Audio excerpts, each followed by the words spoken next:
let's start talking about Shaun and your relationship, how you met, and just go from there because I don't know anything about it. Sure. So I met Shaun, let's see, my gosh, it would have been March 2016. And I had actually recently been dumped by somebody, and it really ended very badly. And I was pretty heartbroken, and my friends encouraged me to finally give online dating a try, which is, you know, to me that was no thank you. But I did, and I met Shaun within just a few days of being on a particular site, and we met for coffee, and he was really against the whole idea of the online dating thing too. But we met, and I before meeting him, we vetted each other out. We talked a lot on the phone and texted and did a lot of that, but met him in person, and I knew pretty early on, especially after that first meeting, that he was somebody that I felt like I was drawn and meant to meet. And we just connected on so many levels. It's very hard to find people who share your same music taste, who share your movie taste, who have pretty much the same values. And I found that in him. So yeah, I'll remember exactly what I was wearing. I remember everything he was wearing. Really? The first date that we had actually coincided with this big convention downtown called ZenkaiCon. Oh yeah. So it's not very often that you hear people say, "Oh, my first date was in the middle of a Comic-Con convention," and I worked at the Marriott at the time, so we kind of navigated our way through the hotel, and he was very impressed that I could get us this kind of access into something like this, and we just watched people in costume and got to play Street Fighter in one of the video game rooms and just had a blast. So yeah, that's how we met, and that's how it all started. And I did learn fairly early on that he admitted to being an alcoholic. Okay. And he said he went to AA, and he was very concerned that that would be a deal breaker in our relationship. And I don't really have much experience with alcoholism or anything like that. It certainly wouldn't have been a deal breaker, and I just respected it and asked him if, you know, does that mean that I should not drink in front of you because I do enjoy drinking? And of course that was completely out of the question for him. He made it very clear that he did not want me to alter my patterns of behavior or, you know, my likes and things of that nature. He wanted me to carry on. Just, he had mentioned that he does not drink, and he was just very self-conscious about that. Right. So was it just drinking that was his vice, I guess you should say? So I thought that was the case. He had always alluded to this terrible past that he had, and he didn't go into tremendous detail about it. He did say that alcohol was part of that, and he went to AA. So here I was thinking, well, if you go to AA, it must mean you have a drinking problem. And it wasn't until much later on, after you know, the very tragic circumstances, that I realized that he really was battling drug addiction. Right. And the alcohol was sort of the gateway to that. So after Shaun passed away, I realized that Shaun had been dealing with drug addiction since he was a teenager, you know, as young as 14 years old. And he grew up in Wilkes-Barre, Pennsylvania, and was just exposed to it at a very young age, and eventually left Wilkes-Barre, came to Lancaster in 2006 to be in recovery. Because, and I didn't know this until after Shaun passed away as well, that Lancaster has a tremendous recovery community. And he actually moved to Lancaster back in 2006. And I do credit that decision to why he ended up living to be the age of 34. I think if he would have stayed at home and continued on the path that he was, he probably would not have made it. But unfortunately, he, like many people who battle addiction, he fell off at one point and unfortunately didn't make it. But he found a lot of support here in Lancaster community? Yeah. He was very active in the recovery community. He sponsored numerous people. He, you know, when we were together, it was funny. We would try and find times to hang out, but he always was meeting, especially after work in the evenings, with so many guys and helping them to a lot of people who were new in recovery and people who were newly sober. He would have many meetings with them, trying to encourage them. He would take them out. They'd go to movies. He was involved with a particular group that met every Friday. So it was very, very important to him.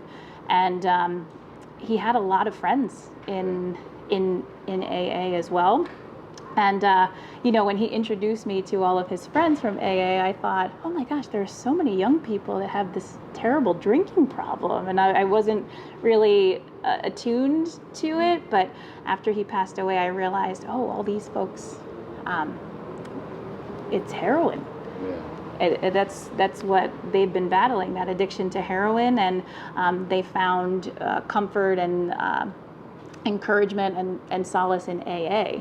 So I thought to myself, well, what is it about AA versus NA? You know, this is all after the fact. Right. But a lot of them really just identified more with the core values of AA, and a lot of them said just NA wasn't really for them. So I just thought Shaun and all of his friends were alcoholics, and I didn't realize there was a much the depth to the issue. Right. Was that the one organization that he was involved with, AA, or were there more? As far as I know, it was AA. Okay. Yeah, and he had a home group that he went to on a weekly basis, and did a lot of things together with other friends and other folks from AA. Sounds like he touched a lot of people before he passed away. Yeah, and it was only after Shaun passed away that I realized what an impact he had on other people in recovery. When Shaun died, I not only did it shake me to my core, but I do believe that it shook the Lancaster recovery community to its core. Shaun was one of the first ones in this area, in their core group of folks that died from a fentanyl overdose. Okay. So Shaun, he had been about 2.5 years clean and sober, and I hope you don't mind, I'm going to go into a little bit more detail here. No, absolutely. So Shaun had on his 34th birthday, which was December 27th, he had decided to have a drink to celebrate, which I was a little concerned about, but I trusted him, and he said, you know what, I don't see myself my whole life not drinking. Things are okay. And, you know, he had a great job. We were very strong in our relationship. We were in the process of making plans. We were... Things seemed stable. Yes. Okay. Yeah. And I think he felt that he could handle it. So he had a drink on his birthday, and then as the days went on, he started to drink a little bit more. And I did become concerned because, you know, someone from the day that I first met him, and he told me what a problem drinking was, and this is someone who was in AA, and he even had mentioned the words, you know, I have an allergy to alcohol. I can't have it. When he started to drink a little bit more, I became very, very concerned. He knew I was concerned, and he tried to assure me. And I had even asked some friends, you know, because it's not something that I felt very confident in bringing to his attention, because I didn't know how he would react. And, you know, again, I didn't have much experience with people. You know, we don't have alcoholism in my family, and I didn't know many people that had gone through something like that. So tried to talk to him about it a few times, and I could tell he was, you know, he's like, I have it under control. Don't worry, it's not going to get out of hand. And literally it was February 5th, from December 27th, which is his birthday, to February 5th. Wow. That's when he passed away. And on that date, we came to realize that after all of that time of being drug-free and, you know, alcohol-free up until his birthday, that's the longest in his adult life that he had gone sober. Oh, wow. And it took about 5 weeks for him to end up on the day that he passed away. That's the day that we believe was the only time that he actually used drugs. And it was a combination of heroin, there was alcohol, Xanax, just a whole slew of things, but specifically what caused his death was the fentanyl. Okay. So. And there were no clues or warning signs, or are there that you wanted to pass on to other people? That's something you noticed, or yeah, you notice now? Oh no, absolutely. If I knew then what I know now, I can't tell you how many times the thought has crossed my mind that if I would have said something, if I would have asked somebody, that maybe he would still be here. But I've had to work through a lot of that because I finally came to terms with it. It didn't really matter what I did. I don't think that I could have had any. I could not have changed the scenario.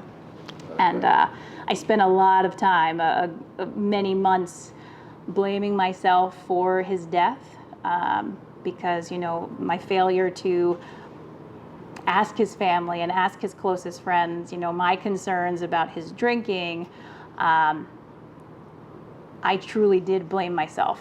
I thought that, being the person that was closest to him, if I would have spoken up, that maybe he would still be alive. But how did you get beyond that blame? A lot of therapy. Yeah. Okay.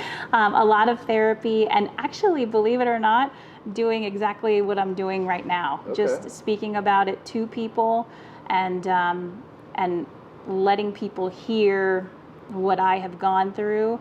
And I'm talking like the good, the bad, and the ugly, everything, and not being afraid to share what happened and what happened that day. And I actually was the one to find Shaun. Oh, really? So that was something that, again, crazy to believe, but sharing that experience and everything that happened in those most terrible and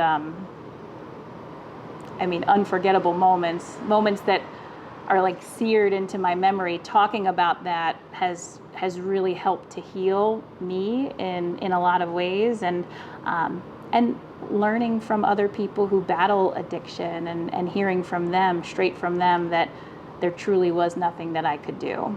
And Shaun was on a path that he needed to rectify on his own, and he was never going to allow anybody, especially me, being the person that was closest to him, to turn him around. So there are still days that I go through a lot of beating myself up about. Yeah. But I know deep down in my heart that I did everything that I could to the best of my ability, and I loved him dearly. And I have reconciled that even though he doesn't get to be with me until the end of my life, I was able to be with him until the end of his. And I do believe that I made him very happy. And with the exception of those last few hours, I have to believe that that's something that he will hopefully carry with him as well. And now you're doing more. You've used this as a springboard to start a foundation, right? Yeah, which is a bit insane. Okay. I never, if you would have talked to me, even so Shaun's been he's been gone about 2.5 years now. Even 3 years ago, I never would think in a million years that I would have this foundation that's helping other people. So tell me about the foundation. Yeah. So the foundation is called the Mighty Mehal Foundation. It's named after Shaun, and it's in honor of Shaun. So in recovery, Shaun developed this nickname. They called him Mighty Mehal. Okay. And he helped many, many people. And it's so great, with the foundation and its existence and all these fun events that we plan for people. There are folks that knew Shaun and were very close to him, and they come up to me and they share with me how, if it weren't for Shaun, they would be dead. Or if it weren't for Shaun, they would have made the decision to use that day if they hadn't called him and he was able to talk them off the edge. And those stories are they're so powerful and they're priceless. And when I get to hear those stories, when we're doing what when we're trying to help others, it really makes me believe that we're doing exactly what we're supposed to. And in a lot of ways, it makes me feel like Shaun is still here, even though he's not physically, but I do believe that this makes it possible for him to sort of live forever in a way. Great. So what does the foundation do? So the Mighty Mehal Foundation is focused on providing financial assistance to men and women who are seeking residency in a recovery or sober living house. And specifically, the foundation provides assistance to those who really have no other financial means. So these are folks who do not qualify for funding. These are folks who do not have family or a friendship network of people who can provide support to them. So these are folks who have no other means and are in a state of desperation. So we provide scholarships to these folks who complete a detox program and who are able to be accepted into a recovery house, and we help them to pay all the fees that are associated along with some rent.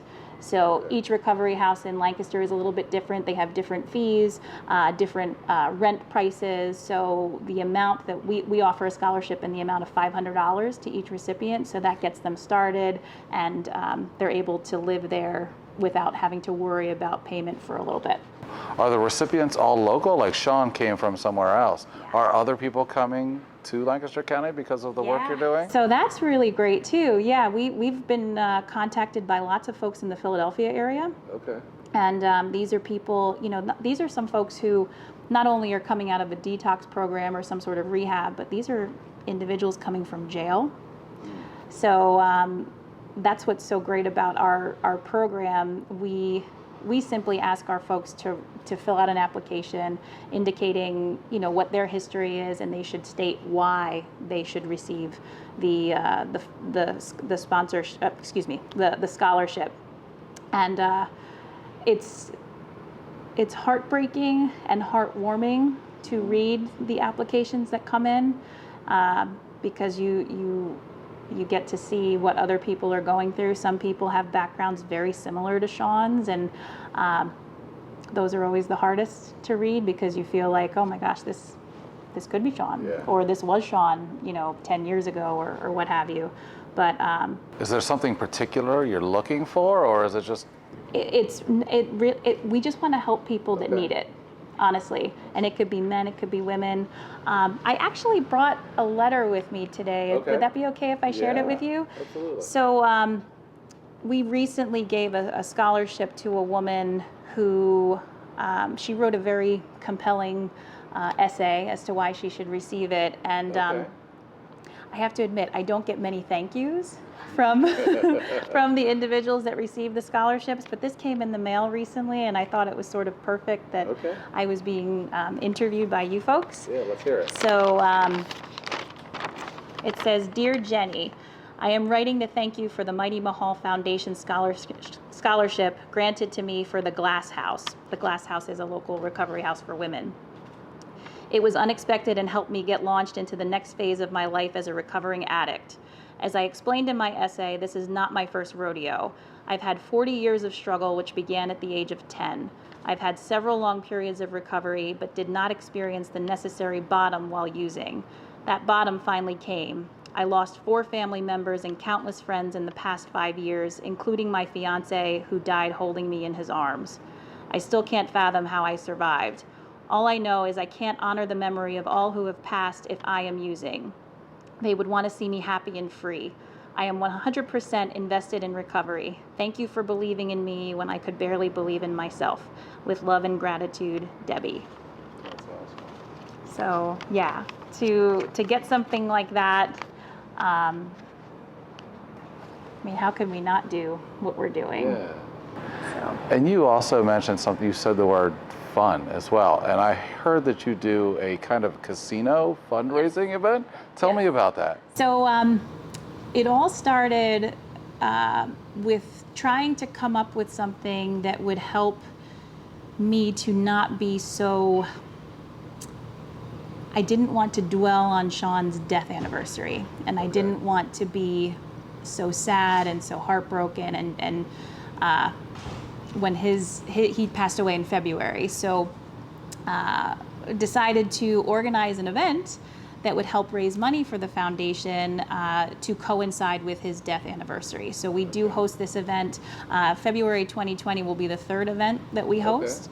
And Shaun was a lover of gambling. Okay. So he loved to play roulette. He loved to play the slots. He just, anything that he could do to try and win some money, he was all about. So I have caught a little bit of flack about that because it can be a little It's kind of a vice in counterproductive. itself, Yes, yeah. but you know, Shaun loved it. So the event, our first event that we ever had was called a Mighty Night. And he was a huge Star Wars fan, so we decided, well, let's continue as the Star Wars saga has continued. So this past year's event was called A Mighty Night Strikes Back. And then nice. February 2020 will be the return of A Mighty Night. So what we do is we do a no alcohol event. My job, my employer, Cork Factory Hotel, has been so supportive of everything, and they allow us to host the event, and we have a vendor come in that sets up all of these gaming tables, and we charge an admission. We try to keep it affordable. I think $25, $30 is the most that we're ever going to ask. We provide food, we provide non-alcoholic beverages, and we get so many businesses from the community to donate gift cards and prizes that people can win. So they're not gambling for money, instead they're gambling for opportunities to win these awesome prizes from our community supporters. Oh, that's really cool. Yeah. And when's that take place again? So it will be in February of 2020. It's going to be the last Friday, which is February 28th in 2020. Is there a website to check out for that? Yeah, so our website is mightymehal.org. So all of our event details are on that website. Of course, there's the ability to download an application for a scholarship and also find out what our scholarship requirements are. So we do ask that all individuals who are applying for a scholarship meet certain financial requirements. We want to make sure that these are people who really have no other means to make this transition work. And we do ask that they complete a program of some kind, whether it's a detox program or rehab or what have you. We just want to make sure that they're serious about their recovery. The amount of people applying for aid through you, did you find it to be more people, or is it kind of like, wow, we really have to search out for some people? Or is it a mixture of both? When we first started, because nobody knew about us, we did have some help from our friends at Cornerstone for Recovery. So Shaun, one of his best friends, his name is Ray Newlin, and he ended up starting Cornerstone for Recovery after Shaun and another one of his friends passed away. So he has been a tremendous resource for us, and he's made a lot of really good suggestions and has given us ideas on how to help people. And at first, he and his wife were sending us individuals who needed help, but the word spread pretty quickly. Yeah. And just this morning to our board members, I sent an email out with 6 applications, and I asked them all to review them so that we could decide who do we want to award the scholarship to for this month. Right now, we have it so that we can award 1 scholarship per month, but with these fun events that we do, like the Casino Night fundraiser and this event that we have coming up in August, which is an obstacle course race over at Clipper Magazine Stadium. These events are what make it possible for us to award the scholarships. So the money that's raised at all of these fundraisers, that's what's driving us. We don't have any other support, and it's just been so cool to see how many people are willing to support our cause, and they love the idea of the events that we're doing. I plan events for a living, so that's where my strength comes from, and that's where my area of expertise comes from. Even after Shaun's passing, there is so much that I need to learn about the world of addiction and what people go through, and being somebody who's never had to deal with that personally, I don't necessarily feel comfortable to speak very confidently about the subject. but I can plan an event. Yeah. and I can cool. plan some pretty fun ones. And we have a great board of directors who chime in and who help us out. And it's amazing how many people in our area, in Lancaster, I mean, right now with this event that we're planning with the Barnstormers, I mean, even the Barnstormers are just extremely supportive of everything. And Empowered Training Systems is a gym that I started going to after Shaun passed away to try and focus on something for myself. And they're working with me to put on this event. And I never thought in a million years I'd be paying anybody to run through mud and try and jump over walls. But let me tell you, the sport of obstacle course racing is tremendous. And it's great for people who need to feel like they can do something. And these types of events are not meant for people who are fit, it really is for anybody. But the feeling of achievement and the sense of empowerment that you get from crossing the finish line of a small 3-mile race with 20 obstacles, you wouldn't believe how empowering that is, and how strong you feel having done something like that. So one of the reasons we decided to do this empowered obstacle course race is to help people celebrate the obstacles that they have overcome in their own personal journeys. So for me, this is a great correlation to. Yeah, it ties in well. Yeah, but it really can be for anyone. There are people who, everybody is dealing with something, and that is just there is unfortunately that's the truth. It's the cold hard truth. And sometimes you just need to feel that you can get through it. And for some reason this sport has helped me to do that, and now I just can't believe the number of new people that I'm meeting as a result of that, and then finding that they share similar stories too.